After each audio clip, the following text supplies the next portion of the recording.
वासवादिविनुत सद्वराय मङ्गलम्। कोसलेशाय मन्दहासदासपोषणाय वासवादिविनुत सद्वराय मङ्गलम्।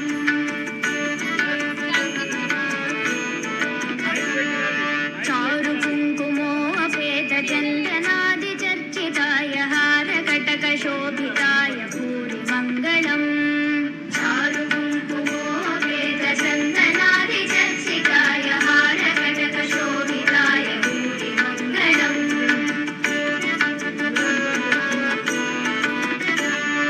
ललितरत्नकुण्डलाय तुलसीवनमालिकाय जलधसदृशदेहाय चारुमङ्गलम्।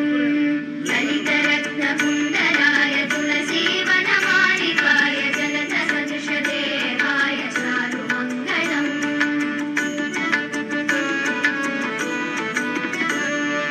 देवकीसुपुत्राय देवदेवोत्तमाय भावज गुरुवराय भव्यमङ्गलम्।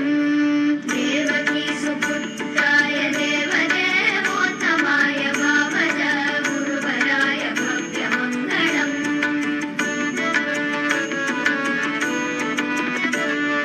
पुण्डरीकाक्षाय पूर्णचन्द्राननाय अण्डजातवाहनाय अतुलमङ्गलम्।